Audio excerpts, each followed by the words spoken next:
It's that time again. And here we are for Tales and Cocktails.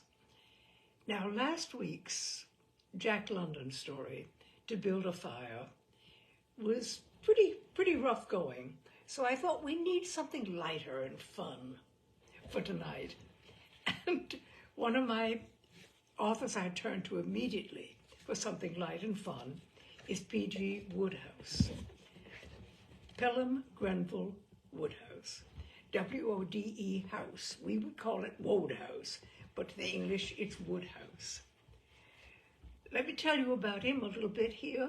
The author of almost 100 books and the creator of Jeeves, Blandings Castle, Smith, Uckbridge, Uncle Fred, and Mr. Mulliner. P.G. Wodehouse was born in 1881 and educated at Dulwich College. After 2 years with the Hong Kong and Shanghai Bank, he became a full-time writer, contributing to a variety of periodicals, including Punch and The Globe. He married in 1914.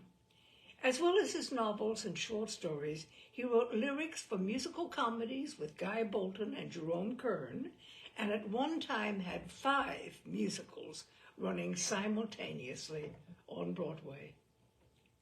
His time in Hollywood also provided much source material for fiction. At the age of 91, in the New Year's Honors List of 1971, he received a long overdue knighthood, only to die on St. Valentine's Day, some 45 days later. And tonight, among his many, many short stories, I've chosen The Luck of the Stiffhams. The bar of the Drones Club was packed to bursting point. The word had gone round that Pogo Twistleton was standing free drinks. And a man who does that at the Drones can always rely on a full house and the sympathy of the audience. Eggs jostled crumpets, crumpets elbowed beans, and the air was vibrant with the agonized cries of strong men who see their cocktails in danger of being upset. A couple of eggs, their thirst slaked, detached themselves from the crowd and made for the deserted smoking room. They were both morning-coated, spatted, and gardeniaed, for like most of those present, they had just come from the Stiffhams Spetsbury wedding reception. For a while, they sat in thoughtful silence. In addition to their more recent potations, they had tucked fairly freely into the nuptial champagne provided by the bride's father, the Earl of Wiviscombe. At length, the first egg spoke. Oofy proffers, as sore as a gumboil, he said. Who is? Said the second egg, opening his eyes. Oofy Prosser, as sore as a what? A gumboil. It's his money that young Pongo is spending out there. Oofy gave him 100 to 8 that Adolphus Stiffham would never marry Geraldine Spetsbury, and Pongo collected the cash the moment the parson had said, "Wilt thou, Adolphus?" and the all right flag had gone up. And Oofy sore about losing? Naturally. He thought he had the event sewn up. At the time when he made the bet, it looked as if Stiffy hadn't an earthly. Consider the facts. Except for about a couple of hundred a year, the only money Stiffy had in the world was his salary as secretary to old Wiviscombe. And then he lost even that meager pittance. One morning, happening to stroll into the Yew Valley at the ancestral seat, and finding the young couple locked in a close embrace, the aged parent unlimbered his right leg and kicked Stiffy 11 feet 2 inches, a record for the Midland counties. He then lugged Geraldine back to the house, shut her up in her room, handed Stiffy a check in lieu of a month's notice, and told him that if he was within a mile of the premises at the expiration of 10 minutes, dogs would be set upon him. You can't say the outlook was promising for Stiffy, and I am not surprised that Oofy regarded the bet as money for jam. How did it come unstuck? Nobody knows. Yes, they do, said a fresh young voice. It was a crumpet who, unperceived, had left the throng about the human drinking fountain and joined them in their solitude. I do, for one. I had it straight from Stiffy's own lips, and it has proved to me that what a fellow needs in this world is luck. Without luck, Stiffy would never have made a large fortune in New York. He didn't, said the first egg. He did. He couldn't have. How could Stiffy have been in New York? He once went to Le Touquet for Whitsun and was so seasick that he swore he would never set foot on a boat again. And you can't get to New York, I happen to know, without taking a boat. So your story breaks down. My story jolly well does not break down, said the crumpet warmly, because Stiffy, beyond question, did go to New York not a week after the painful episode in the U Valley. It was love that nerved him to the ordeal. Geraldine got him on the phone at the club and told him that the only thing for him to do was to go to America and make his fortune. And Stiffy went. And after he had been there about a fortnight, he made the acquaintance of a very decent sort of chap with eyes a bit close together and a rather rummy way of talking out of the southwest corner of his mouth, and this bird took him off to a place where a lot of similar blokes were playing a local game they have over there called craps. You conduct this pastime apparently with dice, though what you aim to do with them remained a mystery to Stiffy from start to finish. However, when one of the blokes was preparing to heave the dice and another bloke offered to bet anybody 10 that he wouldn't make it, he felt the old Stiffhams sporting blood stir in his veins. After all, he reasoned, $10 wasn't so much to lose, and a little flutter helped to pass the time and make the evening interesting. So he booked the bet, to discover a moment later that what the chap had really meant was 10,000. Stiffy freely confesses that this was a nasty moment.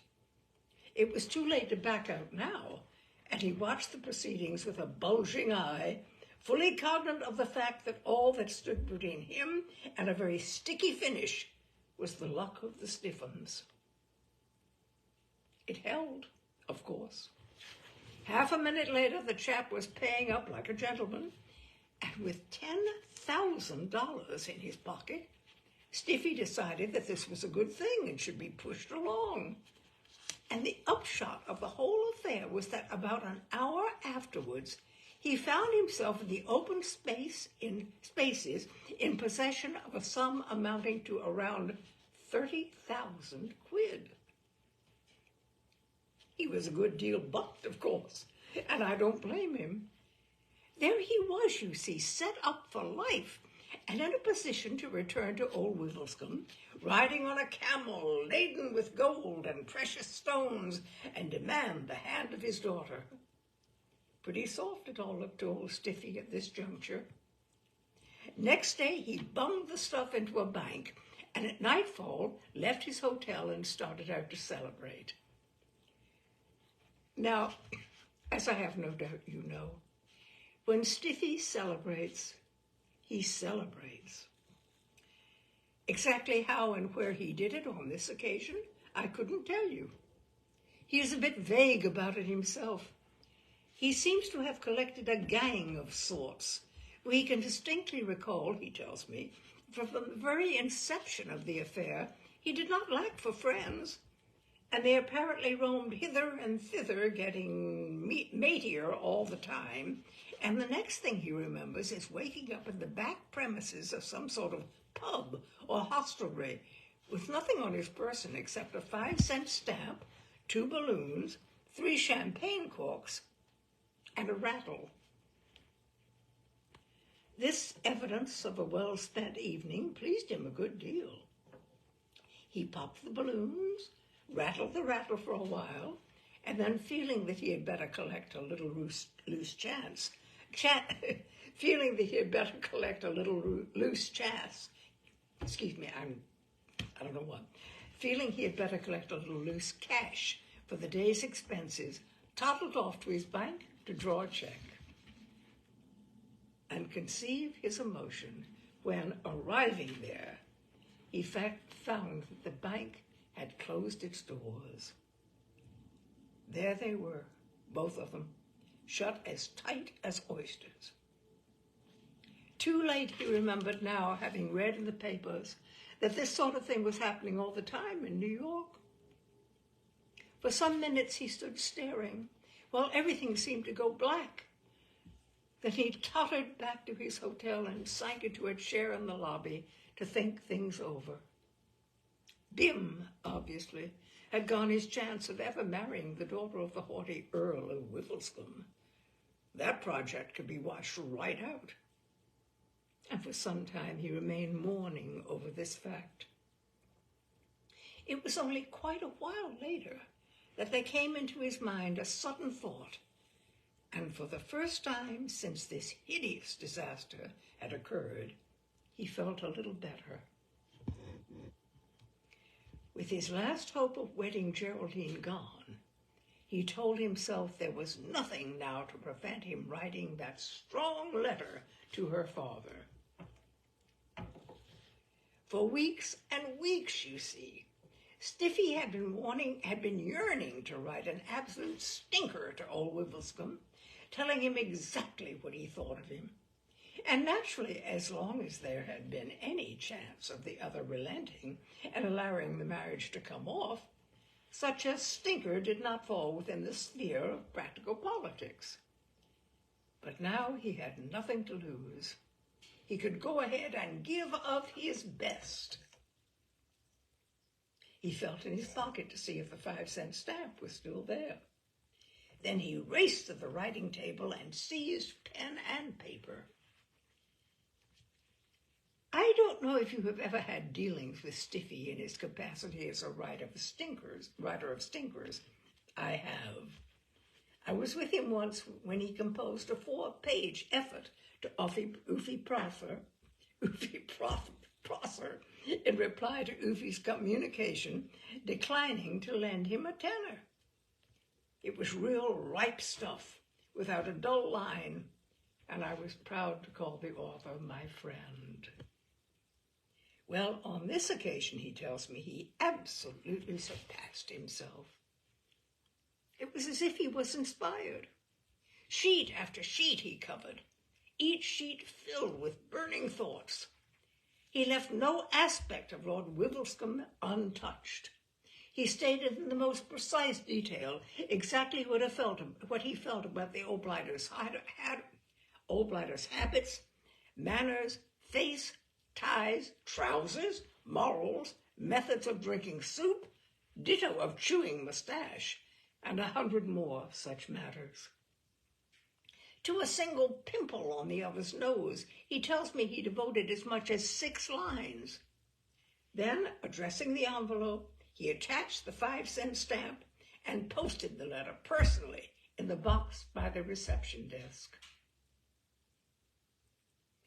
And, being by the reception desk and happening to note standing behind it the manager of the hotel, he thought that this was a good opportunity of putting him abreast of the position of affairs. I say, said Stiffy. Sir, said the manager. Tell me, my dear old hotel manager, said Stiffy, you know that room of mine with bath? I know it well, said the manager. What do you get paid for it? $6 a day. Stiffy broke the bad news gently. Not by me, you don't, he said, because I haven't a penny in the world. Eh? Said the manager. not looking any too chirpy. "No," said Stiffy, "not a penny. My bank's gone bust." "Which bank is that?" "The Interstate Superlative." The manager seemed surprised. "It's the first I've heard of it. We bank there ourselves." "Meaning by we, you and the wife and the tots?" "Meaning this hotel." "I'm sorry," said Stiffy, genuinely moved, for they had treated him with marked civility. "But there it is. I was down there just now, and the institution had closed its doors." "Didn't you expect it to, on a Sunday?" asked the manager. Stiffy gaped. "On a what?" "On a Sunday." "Is today Sunday?" "It is." "Then what became of Saturday?" asked Stiffy, amazed. "We had it all right," said the manager. "Quite a nice Saturday." And Stiffy realized that, what with this and what with that, he must have slept right through Saturday. And he also realized, and as he did so he paled visibly, that he had just written the supreme stinker of all time to old Wodehouse, and that it had been posted beyond recall. Yes, that was the position. He, Stiffy, had written him, Wodehouse, a letter which would make him, Wodehouse, reject him, Stiffy, as a suitor for his daughter's hand, even if he, Stiffy, had all the money in the world and proposed to hand it over to him, Wodehouse, as a personal present. Pretty rotten for him, Stiffy, you will admit. It was a crisis that called for rapid thinking, and that was just what he gave it. For some little time he obtained no results. Then something clicked in his brain. "Hotel manager," he said. "Sir," said the manager, "if you posted a letter to England, when would it get there?" "Much," said the manager, "would depend on when you posted it." "I dropped it in the box just now." The manager consulted a list of sailings. "It will go by the Senator J. Frelinghuysen box on Tuesday." "So shall I," said Stiffy. He had seen the way out. He had been secretary to old Wodehouse long enough to know the procedure as regarded the arrival of letters at the family seat. The postman shot them into the box at the front door, and Gascoigne, the butler, hoiked them out and placed them on the breakfast table in the morning room, to be opened by the addressee when he or she came down to shove his or her nose in the trough. It would be a simple task to get to the house, lurk in the shrubbery outside the morning room, and when Gascoigne had completed his duties, to nip in through the French windows and snitch the fatal papers. It was simply a matter of buzzing over to England by the same boat on which the letter travelled. On the Tuesday, accordingly, those assembled to give the Senator J. Frelinghuysen bots a send-off might have observed a young man with a set, resolute face striding up the gangplank, and I dare say some of them did.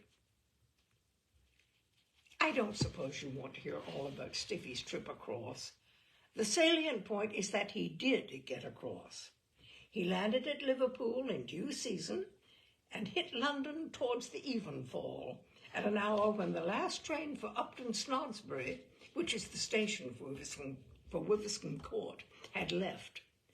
It seemed to him that his best plan was to hire a car and put up at Worcester for the night. That he did, leaving orders that he was to be called at 6 sharp in the morning. Well, you know what it's like when you've got anything on your mind similar to what Stiffy had on his. You sleep fitfully. You rise with dawn. It wasn't 6:30 when he started out for the court, and it couldn't have been much more than 7 when he found himself standing on the old familiar lawn. And as there wasn't a chance of the postman blowing in before 8:15 at the earliest, He thought he might as well take a stroll to keep the circulation brisk. I have never been up as early as 7 myself, but Stiffy tells me it is quite a pleasant hour to be abroad. You get nature in its pristine freshness and all that sort of thing. The dew was still on the grass, the sun was shining nicely, and there were a goodish few birds tootling away in the shrubberies. All dashed pleasant, no doubt, for those who like those things. Stiffy did. The general effect of it all, he says, was to make him feel not a little romantic. I mean to say, the old spot, the scene of his great love, and so on and so forth. At any rate, he tells me that his bosom swelled, and I see no reason to disbelieve him. And little by little, as the dew glistened, and the sun shone, and the birds tootled, there crept over him a feeling that in the existing cirques there was only one thing for a red-blooded young lover to do, viz., trickle around underneath Geraldine's window and bung gravel at it. This would result in her popping her head out, and then he would blow a silent kiss, and she would blow a silent kiss, and he would tell her in the language of the eyes that his heart was still hers, and whatnot. A very jolly method of passing the time of waiting, felt Stiffy, and he collected a fistful of mud and pebbles and let it go with a will. Now, slinging gravel at windows is a tricky business. If you're in form, fine. But if you haven't done it for a goodish time, your aim is likely to suffer. This is what happened to Stiffy. He had drawn a bead on his loved one's window, but instead of landing there, the entire consignment went several feet to the left and sloshed up against the next one, the room in which Ferdinand James Delamere, 6th Earl of Wivelscombe, was sleeping. At least he wasn't sleeping, because it so happened that on the previous night he had taken the chair at the annual dinner of the Loyal Sons of Worcestershire, and despite doctor's orders, had done himself so well that he had woken early with that strange jumpy feeling which always came to him the morning after this particular banquet. He was in the sort of overwrought state when a fly treading a little too heavily on the carpet is enough to make a man think he's one of the extras in All Quiet on the Western Front. The effect, therefore, of about 1/4 pound of mixed solids on the window pane was to bring him leaping out of bed as if a skewer had suddenly come through the mattress. He reached the window in 2 jumps and was just in time to see his late employee, Adolphus Stiffham, disappearing into the bushes. For Stiffy, observing that he had nearly cracked the wrong window and remembering whose window that was, had not loitered. Now, I want you to follow me very closely here while I explain while old Wivelscombe took the view of the matter which he did. You see, the way he looked at it, his visitor could not possibly be Adolphus Stiffham in the flesh. He had studied human nature pretty closely, and he knew that a man who has been kicked 11 feet 2 inches does not willingly return to the spot where the incident occurred. He was aware, moreover, that Stiffy had gone to America. Furthermore, he was, as I say, in a highly nervous condition, as the upshot or aftermath of the banquet of the Society of the Loyal Sons of Worcestershire. The result was that a moment later he was charging into Geraldine's room with consternation and concern written on every feature. "Why, father," said Geraldine, sitting up in bed, "what's the matter? You look as if you had seen a ghost." "I have seen a ghost." "The White Lady of Wivelscombe?" "No, the Pink Secretary of Wivelscombe. I give you my word, Geraldine, that not 2 minutes ago I sort of heard an uncanny tapping on my window, and I looked out, and there was the wraith of that young fathead, Adolphus Stiffham." What do you mean, that young fathead, Adolphus Stippen? Demanded Geraldine with a womanly warmth which became her well. Where do you get that young fathead stuff?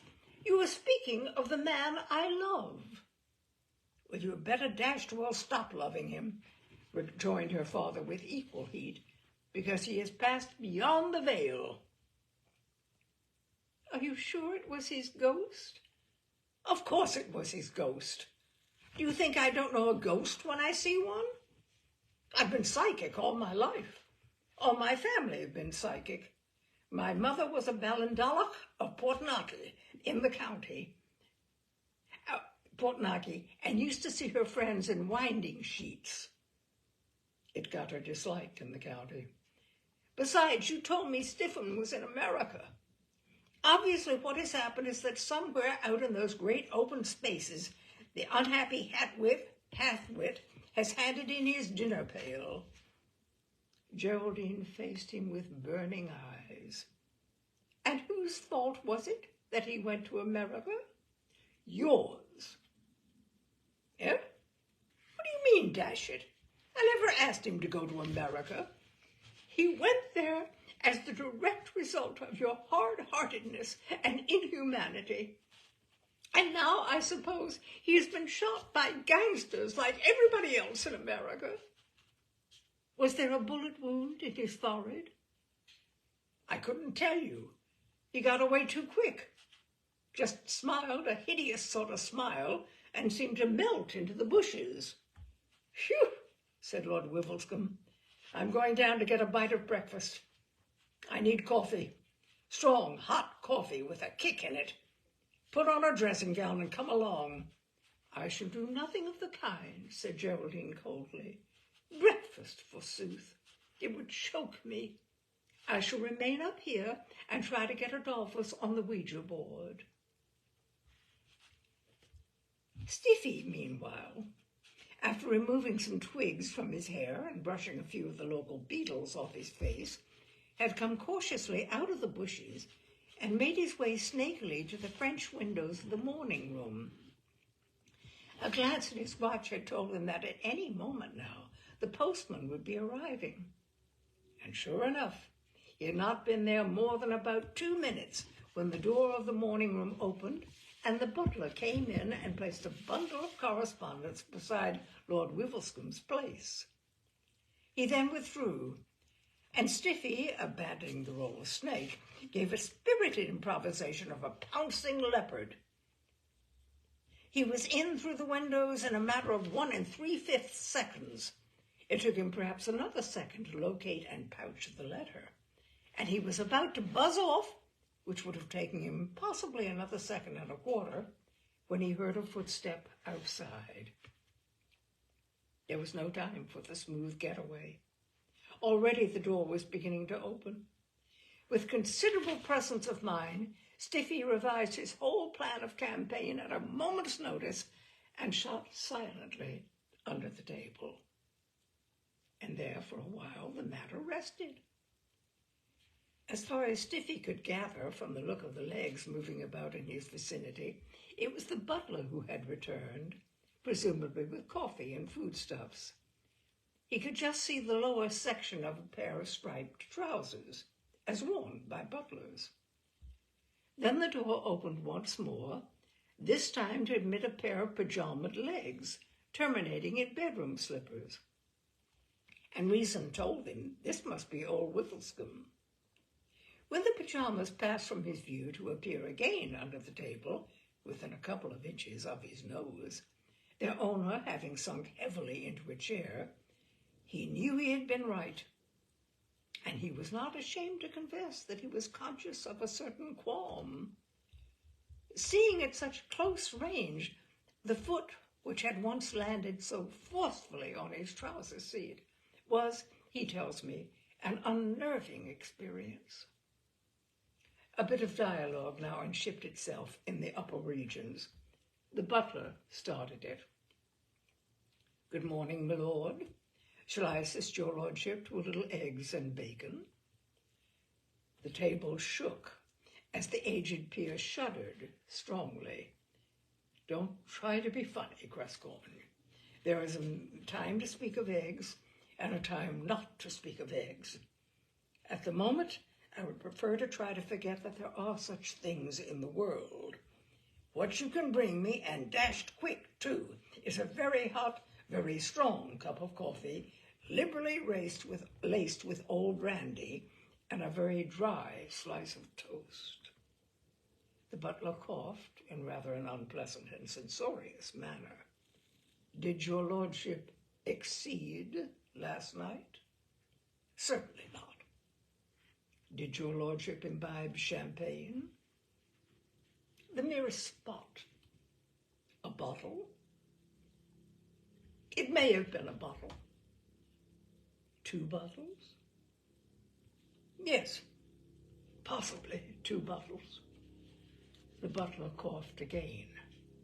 I shall inform Dr. Spelvin. Don't be a cad, Gascoigne. He has expressly forbidden your lordship champagne. Tcha! I need scarcely remind your lordship that champagne brings your lordship out in spots. Old Wivelscombe barked querulously. I wish to goodness you wouldn't stand there babbling about champagne. It is a word that I do not wish to have mentioned in my presence. Very good, my lord, said the butler stiffly. Your coffee, my lord. The dry toast is at your lordship's elbow. There was a pause. From the schlossing sound which broke out above him at this point, Stiffy deduced that old Wivelscombe was drinking the coffee. The theory was borne out by the fact that when he spoke again, it was in a stronger voice. It's no use your looking like that, Gascoigne. After all, what's an occasional binge? It's a poor heart that never rejoices. At your lordship's age, all binges are highly injudicious. What do you mean, my age? A man is as old as he feels. Very good, my lord. Where you go wrong, Gascoigne, where you make your bloomer, is in assuming that I have a hangover this morning. Nothing could be further from the truth. I feel like a 2-year-old. Look at my hand, steady as a rock. Apparently at this point, old Wivelscombe ventured on a physical demonstration. A napkin came fluttering down on the floor. Very wobbly, my lord. Nothing of the kind, said old Wivelscombe testily. I dropped that napkin on purpose, just to show you how easily I could pick it up. See, Gascoigne, I will now pick up the napkin. But he didn't. He stooped down and his fingers touched the thing. But as they did so, he suddenly found himself looking into Stiffy's bulging eyes. There was an embarrassing pause for a second. Then his face shot up out of sight, and Stiffy heard him gulp. Gascoigne, my lord. Gascoigne, there's a ghost under the table. Very good, my lord. What do you mean, very good, my lord? Don't stand there saying, very good, my lord. Do something about it, man. Do something about it. I beg your lordship's pardon, but I cannot comprehend just what it is that your lordship desires me to do. Why, shoo it out! Really, my lord. Old Wivelscomb's voice grew tense. Gascoigne, do you hear me telling you that the room is overrun with ghosts? Yes, my lord. Don't you believe me? No, my lord. Well, look for yourself. I tell you it's there. The dashed thing's been following me about all the morning. Lift the cloth, Gascoigne, and take a deco. Very good, my lord, if your lordship insists. But I do not anticipate that I shall be able to observe the spectre to which your lordship alludes. He did, of course. The first thing that met his eye was young Stiffy. But by this time, Stiffy, who, chump though he is, can act on occasion with a good deal of rugged sense, was holding the forefinger of his left hand to his lips and stretching out the other hand with a fiver in it. The butler scooped the fiver and straightened himself. "Well, Gascoigne?" "The light under the table is a little uncertain, my lord. I will take another look." He bent down once more, and Stiffy repeated the business with fiver. "No, my lord, there is nothing there." "No spectres, Gascoigne?" "No spectres, my lord." Old Wibblescombe groaned in a hollow sort of way, and there was the sound of a chair being pushed back. "I shall go for a brisk walk, Gascoigne." "Very good, my lord." "You are sure you saw nothing?" "Quite sure, my lord." "Not the late Adolphus Stiffham?" "No, my lord." The door closed behind old Widdowscombe, and Stiffy crawled out. "Good morning, Gascoigne." "Good morning, sir." "I expect I gave you a start, Gascoigne." "I must confess to a momentary sensation of surprise, sir. I had supposed that you were in the United States of Northern America." "It's a long story," said Stiffy, "but the nub of it is that I must see Lady Geraldine immediately. Is she in her room?" "I cannot speak from first-hand observation, sir, but I am inclined to fancy that her ladyship has not yet descended. Would you desire me to announce you, sir?" "No, thanks. I'll find my way up." And so up Stiffy buzzed, and presently he was sitting on Geraldine's bed, gazing into her eyes and holding her little hand in his. The exact words of their conversation Stiffy did not reveal to me, but no doubt he opened with a brief explanation of his presence, and then he spoke of those things which young lovers do speak about when they get together for a chat after long separation. At any rate, he tells me they were more or less absorbed when the door handle rattled. He had just time to make a leap for a convenient cupboard as old Wibblescombe came in. There was a moment when the eyes of the two men met, and then Stiffy was in the cupboard among Geraldine's summer frocks. Old Wibblescombe was gulping a bit. "Geraldine," he said, "you see before you a haunted man." "Do I, father?" "You certainly do. When I went down to breakfast, guess what? There, beneath the table, was the phantasm of that excellent young fellow, Adolphus Stiffham, whom I always liked, though he may have drawn wrong conclusions from my surface manner," said old Wibblescombe, raising his voice slightly. "He was staring at me with just that same with precisely that same frank, winning expression on his face that I remember so well." "What did you do?" "I requested Gascoigne to check up my facts. So Gascoigne took a look, but the apparition was invisible to him." "Was it?" "It was. I gather that it is also invisible to you, but I assure you, on the word of Worcestershire Wibblescombe, that as I entered this room, I distinctly observed the spectre nip into that cupboard over there." "Nonsense." "It isn't nonsense. That cupboard there, that very cupboard." "I'll go and look." "Take care it doesn't bite you," said Lord Wibblescombe anxiously. The cupboard door opened, and Geraldine peeped in. "No," she said, "there's nothing there." Old Wibblescombe unleashed another of those hollow groans of his. "Of course you wouldn't see it. It's meant for me. A nice thing this is going to be, trying to run an estate with a beastly great ghost popping in and out all of the time. Concentration will become impossible." Geraldine laid a soothing hand on his quivering shoulder. "I don't think it's going to be as bad as that, father. I think I see what has happened. In my opinion, this thing has been sent to you as a warning." "A warning?" "Yes. I have read of such cases.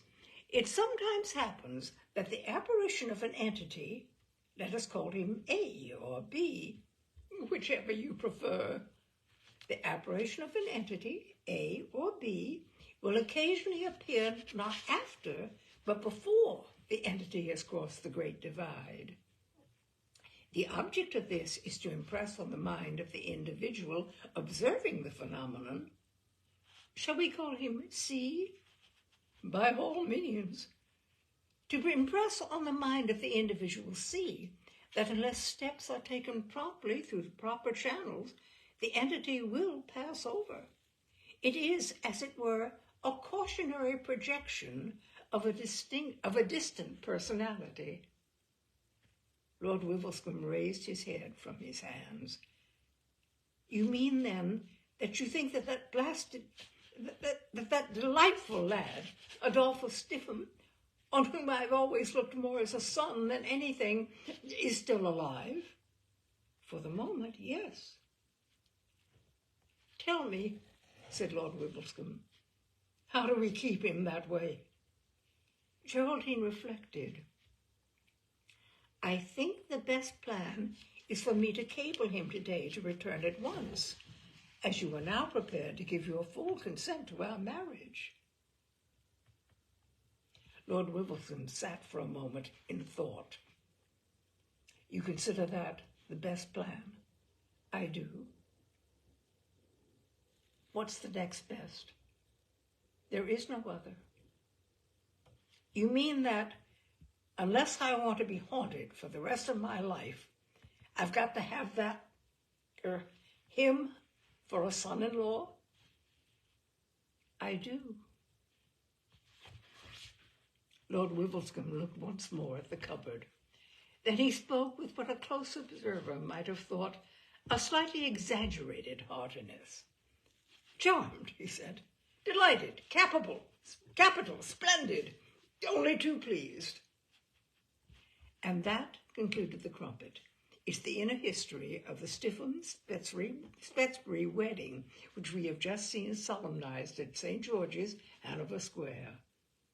And you can understand now what I meant when I said that what a man needs in this world is not virtue, character, steadiness, and nobility of mind, or I should have done better myself, but luck. It was his faith in the luck of the Stiffhams that led young Pongo Twistleton to take the short end from Oofy Prosser against all the ruling of the form book, and I honor him for it, and am delighted that he is cleaned up. Oh, one more P.G. Wodehouse story. It's just delightful. Anyway, I hope you've enjoyed it, my friend. That is, The Luck of the Stiffhams by P.G. Wodehouse. And that is Tales and Cocktails for this evening. And I will see you, I hope, next Wednesday at 6 o'clock for another edition of Tales and Cocktails. Good night.